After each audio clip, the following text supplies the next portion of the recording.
After letting Brock Osweiler ditch Denver for Houston in free agency, John Elway and the Broncos had some big question marks at the quarterback position. The team decided to go with first-year starter Trevor Siemian, who managed to lead the team to a 4-0 record before leaving the game with a shoulder injury in Week 4 against the Bucs. Siemian couldn't go this past week, leading to rookie Paxton Lynch stepping in against the Falcons, who beat Denver 23-16. Will Kane is back. How are we doing? I'm good. I want to start with you on this subject. Has Elway botched the quarterback situation in Denver? Well, I don't know if he's botched it yet, Molly, but the only thing saving him is 3 good games by a 7th-round draft pick. I mean, we all are living under this delusion right now that John Elway is a football genius who's reinvented football, where all you need is a middle-of-the-road, middle-class, workmanlike quarterback and an amazing defense, and you win Super Bowls. And we're overlooking the fact John Elway is doing everything he can not to be in that situation. Max, look at this. I'm just going to give you the history over the last 2 years of John Elway. Number one, he signed Peyton Manning. Now, when he signed Peyton Manning, are we supposed to pretend like he thought he was just getting a quarterback on his last legs that was going to limp across the finish line and take a Super Bowl with him? No, he was signing Peyton Manning. And then after Peyton Manning, he tried to keep Brock Osweiler. Molly, in your introduction, with all due respect, you said, let Brock Osweiler go. That's not what happened. Brock Osweiler got a better offer from Houston that he never let Denver match. Denver offered $16 million a year, offered $30 guaranteed. They never went back to Elway and let him try to match it. So we don't know what Denver would have done. Then the answer was trade for Mark Sanchez. Then it was draft Paxton Lynch. He passed on Dak Prescott. Now listen, a lot of guys, including every guy in the league, passed on Dak Prescott 3 times. But again, Elway is doing everything he can to find a quarterback. It isn't some master plan that apparently was put in place in April to have some team built around defense and a below average to average quarterback. That just wasn't the plan. And the only reason he's not getting called out for it right now is because a 7th-round pick in Trevor Siemian has put 3 good games together. And once that guy wasn't around, you saw what happened this weekend. You're making the case for Elway. You're How making is that a the case for the genius of John Elway, in fact. What is the genius? Because he doesn't have a crystal ball. There's no way to know with certainty what's going to happen. However, he GM'd the team to the Super Bowl behind an outstanding offense led by a superb quarterback, maybe having the greatest season anyone's ever seen.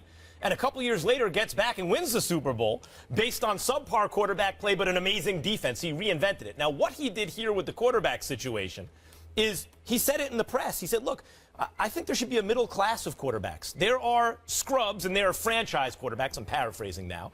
But there should be a middle class of quarterback, and I'd like to pay Brock Osweiler in that range, which is the right way a GM has to operate in a hard cap league. The whole value of a GM primary value is correctly pricing talent. You have to get that right in the draft, free agency, contracts to your own players. And he looked at Osweiler and said, I just can't pay him that much money. I can't do it because he's not worth it. Well, the reason Osweiler left is because they had every indication they were going to pay him as a middle-class guy, not a franchise guy. So he was willing to take that risk. Yes, he was risking the fortunes of the team if he got really subpar quarterback play. But he looked around and said, you know what, we had subpar quarterback play last year, and I think it's a calculated risk worth taking that I can find a good enough quarterback to take over right now. And the fact is, he did it. So reinventing as he goes, innovating, which you like, it seems to me that you're making the case for Elway's value. I don't have the energy today to educate Will Kane as much as he desperately needs to be educated. What I will say to you is this. 2 of the last 3 Super Bowls the Denver Broncos have played in. They're the reigning defending Super Bowl champions. Trevor Siemian, those 3 games that you point to that he played well, the man was drafted 7th round in 2015, didn't throw a single pass in his first professional football season. He comes out this year. He wins 3 games for them. The lone loss that they have is because they had a rookie in Paxton Lynch at quarterback last seen throwing for the University of Memphis. You got Emmanuel Sanders and Demaryius Thomas as your wide receiver. You retained C.J. Anderson. Your offensive line is not shabby. Your defense is arguably the best in all of football. And the corners that you have with Roby, with Aqib Talib, with Chris Harris Jr. is clearly the best trio secondary in all of the NFL.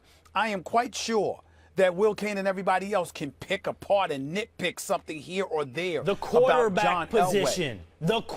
This is not an indictment of John Elway as a GM in general. It's his management of the quarterback position. But wait a minute. You two see a master plan that involved Trevor Siemian, a 7th-round draft pick, rising to middle-class status. I see a reaction to continued striking out on finding someone else. Hold on, Max. And what I'm telling you is, I can read between the lines. If you think they're going to win a Super Bowl with Trevor Siemian, maybe. Max likes historical precedent. I'm just telling you, it's such a rare historical precedent for a first-year starter to win a Super Bowl that John Elway might pull it off. He might. But you know what? You can run through a dynamite factory with a lit match. You might make it out alive. But wait, you're still wait a an minute. idiot. You have to hold on, Will. You have to make up your mind what you want to do week to week in terms of dollars and cents and how it might impact the decisions a particular GM makes. If you have a Demaryius Thomas and an Emmanuel Sanders and a C.J. Anderson who you retain so you can prevent him from going to Miami, and you've retained guys while losing a Danny Trevathan, while losing a Malik Jackson, so you sit up there and you say, okay, the quarterback is worth this much. This is what we believe he brings to the table, even though it would have been ideal to keep Brock Osweiler because he's somebody we nurtured and we wanted him to be that guy. If he leaves, the backup plan that we have in place allows us to continue moving forward with the vision we had, which is consistent with what we wanted. So really the only thing to hold against John Elway is if you're telling me under no circumstances should he have lost Brock Osweiler, and I'm not sure how people in Houston would feel about you saying that right now. I don't know. I think it's a straw man argument that he had a master plan. I think, the definition of a dilemma is actually a choice between two bad options. It's not just a hard decision. John Elway had a dilemma. There were no great quarterbacks to be had once Peyton Manning declined. RG3, already hurt. Kaepernick, not ready to play, obviously. Sam Bradford, not considered a great quarterback, and they got a king's ransom for him. Osweiler, do you think Osweiler's necessarily better than Siemian? These were his options. Just to be clear, those weren't his options. Risks. Max, we have seen Sam Bradford play wonderfully for the Minnesota Vikings. That was an option for John Elway. We have seen Dak Prescott perform wonderfully. That was an option for John Elway. The question is this. No, it's not. Yeah, you're saying John Elway managed the quarterback position to put himself in position to maximize his Super Bowl abilities? Right. And the answer is no. No, you're saying... And the only reason we're not having this conversation more readily is because you've seen 3 games from Trevor Siemian. I'm telling you, that's a shaky ground to be on. Absolutely. In other words, the argument hasn't been decided whether or not the calculated risk he took paid off this year, although in the long run, not being tied to Osweiler for big money, I think is probably a pretty good bet. But when you argue, well, Dak Prescott was available, everyone passed on him a couple times at least, but he was available. That's less than a Bradford is playing really well and still healthy. Let's see if that continues. All you're really saying is that Elway, in your opinion, hasn't necessarily been proven to have made the optimal choice at quarterback yet of every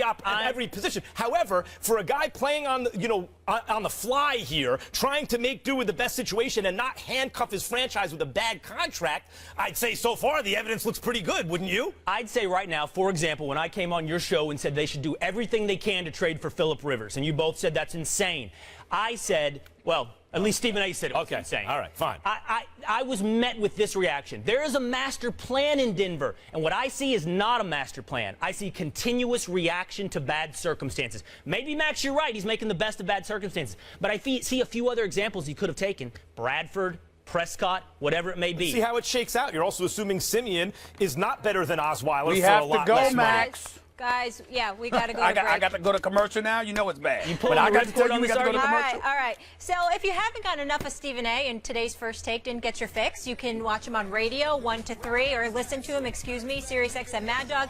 And then if that's not enough, tonight, Stephen A. Late Night seems a perfect match made in heaven there. He will be on Jimmy Kimmel Live tonight. We'll give you a preview when we come back. Oh, really?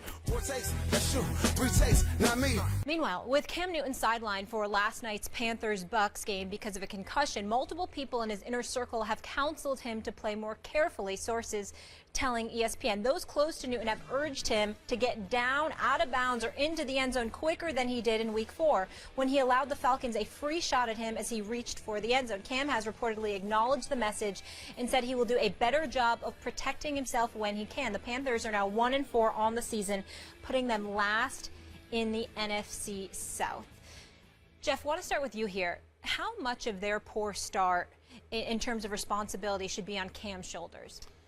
Well, there's 52 other guys who haven't pulled their weight either. So to just single out Cam and say he is fully responsible or more responsible, I wouldn't go there. The one area I would say he is responsible to a degree was the play in Atlanta when he coasted in the end zone and basically gave them a shot to take you out. And when you're talking about your franchise, right, the league MVP, struggling team, right, you're down, you got the Falcons at home, division opponent, all those things, you got to protect yourself. As a quarterback and as the franchise, all the things that you can do for this football team, it's important that you protect yourself. So now what you've done by taking that shot is you've given the next opponent, which is the Bucs, and a quarter with the Falcons, or 2 quarters with the Falcons, how many he played, a chance to jump you in the division. So there is some responsibility for what he did.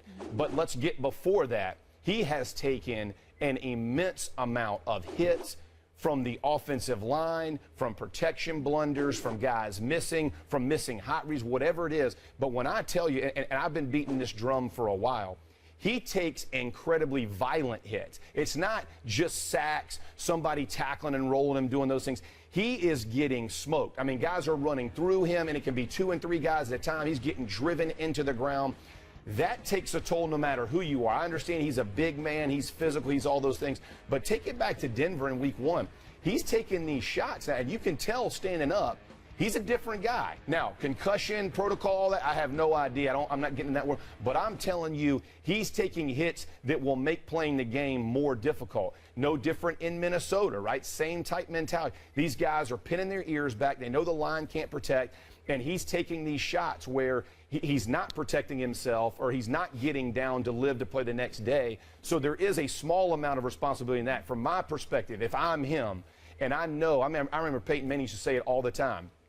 Hey, I'm going to live to play the next day. Free runner, I'm getting down. Now, is it the most heroic thing in the world? No. But did he play for an awfully long time at an awfully high level? Absolutely. And did he give us chances to win much further down in his career and bigger games? You live to play those plays. And I think that's good advice. And for Cam, he is competitive. I love the way he plays the games.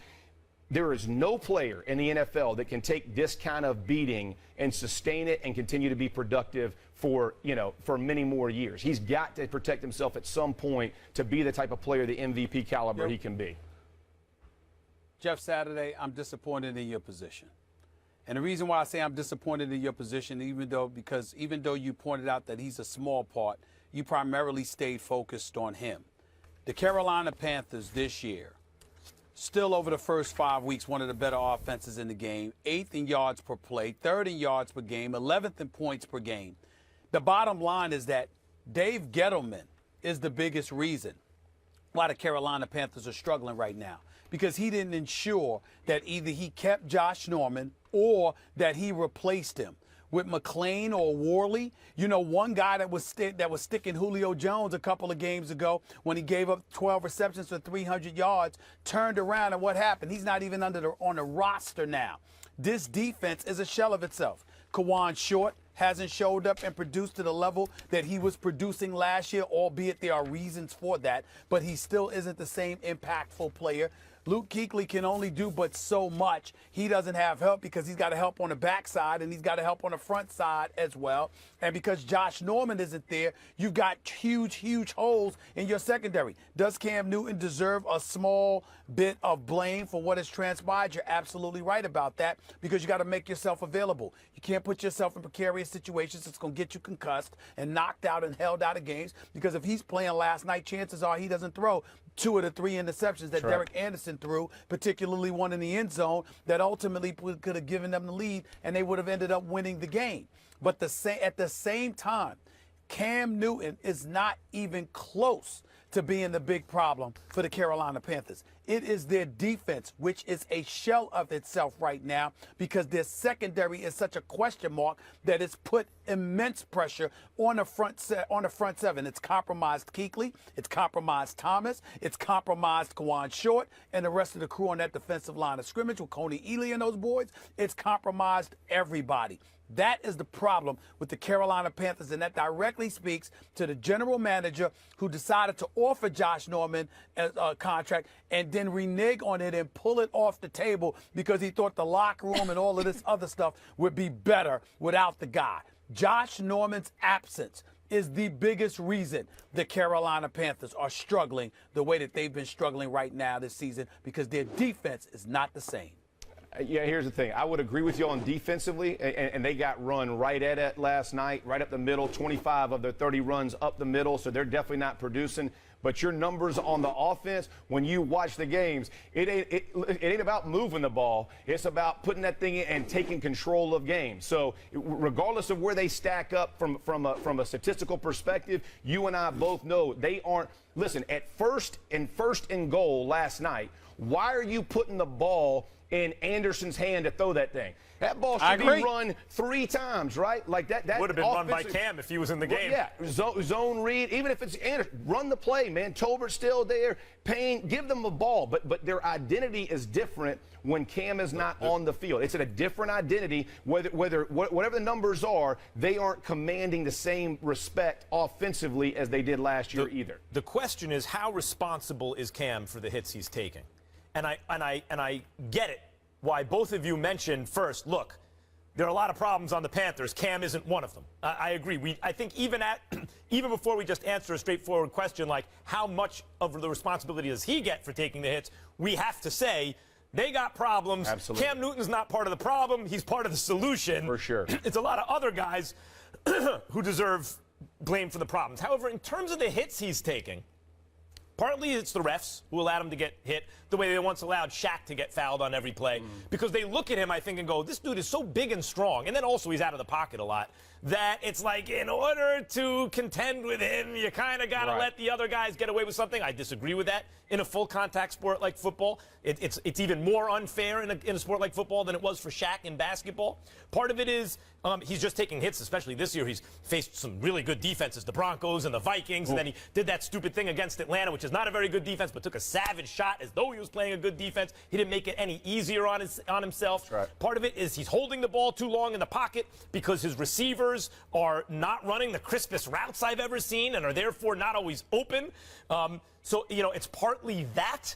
If you look at how much, like, you think of a guy like Roethlisberger, because not long ago he was the poster child for a big, strong quarterback who the refs might let you get away with a little something against because what are you supposed to do? That's right, you draped on. Cam, in the same number of years that he's been in the league with Roethlisberger, has been hit, listen to this, 500 more times than Roethlisberger. So a lot of other people deserve blame for it, no doubt.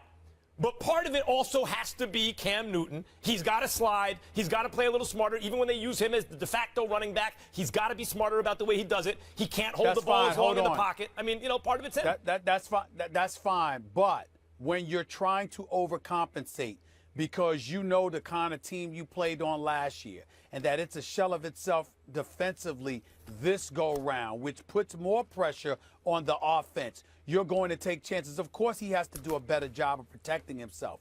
But again, it points to ultimate culpability being on a part of the defense, which is by the GM and his negligence of duty in doing what he was supposed to do, because it puts more pressure on Cam to try and overcompensate and make up for what he knows this defense is lacking compared to what they did during their Super Bowl run. That's why I said the defense. Team's also missing Jonathan Stewart as well. And Cam, stay off the segues. We don't need to see you getting hit by pass rushers, hit by cars, but we have to go to break. Jeff, thank you so much for being with us. Appreciate you.